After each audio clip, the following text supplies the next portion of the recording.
മുഖ്യമന്ത്രി പറഞ്ഞതുപോലെ അവർ ചെയ്തു എന്ന് പറയുന്ന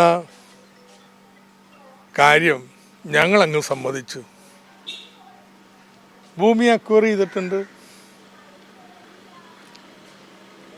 പശ്ചാത്തല സൗകര്യ പ്രവർത്തനങ്ങൾ നടത്താൻ, നിർമ്മാണം നടത്താൻ ഭൂമി ഏറ്റെടുത്തേ പറ്റൂ. അതിലെന്താ തെറ്റ്? ഒരു തെറ്റുമില്ല, അനുവദനീയമാണ്.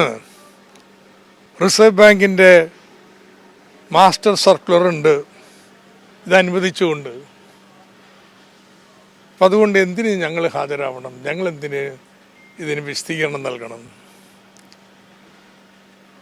ഇതിന് മറുപടി പറയാൻ വേണ്ടി ഇടിക്ക് കഴിഞ്ഞിട്ടില്ല. 4 മാസത്തെ സമയം അവർക്ക് ഇതിൽ വിശദീകരണം നൽകാൻ വേണ്ടി കോടതി നൽകിയിട്ടുണ്ടെന്നാണ് അറിയുന്നത്. കോടതി വിധി ഞാൻ വായിച്ചിട്ടില്ല, പുറത്തിറങ്ങിയിട്ടില്ല വിധി. പക്ഷേ ഈ കോടതിയിൽ, ഹൈക്കോടതിയിൽ നീണ്ട നേളായിട്ട് കേസ് നടക്കുന്നുണ്ട്. എന്ത് സംബന്ധിച്ച്?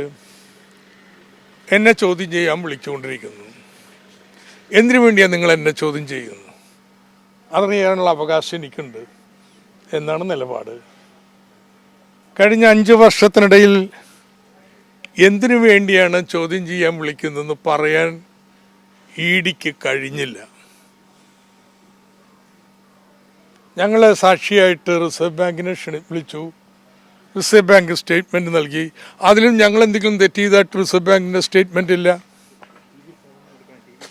അപ്പോൾ ഇതാണ് കോടതിയിലെ നില. അങ്ങനെ ഇരിക്കെ ഒരു തീർപ്പുണ്ടാക്കി, ഞങ്ങൾ ഇൻവെസ്റ്റിഗേഷൻ അവസാനിച്ചു, നിങ്ങൾ ഹാജരാവണ്ട, ഇനി ഞങ്ങളുടെ അഡ്ജുഡിക്കേറ്ററുടെ മുന്നിൽ വന്ന് വിശദീകരണം നൽകണം എന്നും പറഞ്ഞൊരു ചാർജ് ഷീറ്റ് ഉണ്ടാക്കിയിരിക്കുകയാണ്. അപ്പോൾ ഇതിനെതിരായിട്ടാണ് ബഹുമാനപ്പെട്ട ഹൈക്കോടതിയെ സമീപിച്ചത്. കോടതി സ്റ്റേ ചെയ്തിട്ടുണ്ട്. അപ്പോൾ അതിൽ നീതി ലഭിച്ചെന്നുള്ളതാണ് ഞങ്ങളുടെ നിലപാട്. ബാക്കി ഇനി കോടതി തന്നെ വിധിക്കട്ടെ എന്താന്നുള്ളത്.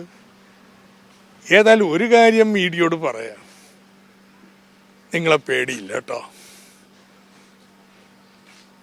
അങ്ങനെ അങ്ങ് വരട്ടാനൊന്നും നോക്കണ്ട. ഇവിടെ ആർക്കും നിങ്ങളെ പേടിയില്ല.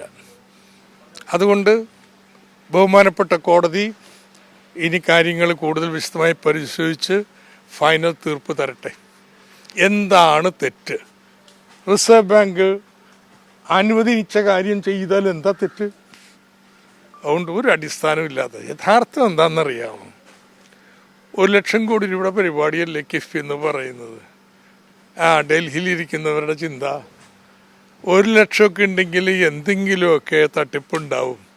അതുകൊണ്ട് അങ്ങ് കിടന്ന് പറഞ്ഞത് പരിശോധിച്ചിട്ടുണ്ടെങ്കിൽ എന്തെങ്കിലും തടയാൻ പറ്റുമെന്നുള്ള 5 കൊല്ലം ഈ പണി തുടങ്ങിയിട്ട് ഒരു പൈസയുടെ അഴിമതി കണ്ടെത്താൻ കഴിഞ്ഞിട്ടുണ്ടോ? എന്തെങ്കിലും മിസ്അപ്രോപ്രിയേഷൻ കാണാൻ കഴിഞ്ഞിട്ടുണ്ടോ?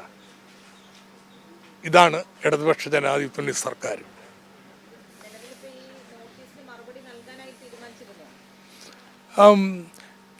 ഇതിലെ CEO കിഫ്ബിക്ക് വേണ്ടി സമർപ്പിച്ച റിട്ടിലാണ് ഇപ്പോൾ ഈ വിധി ഉണ്ടായിട്ടുള്ളത്.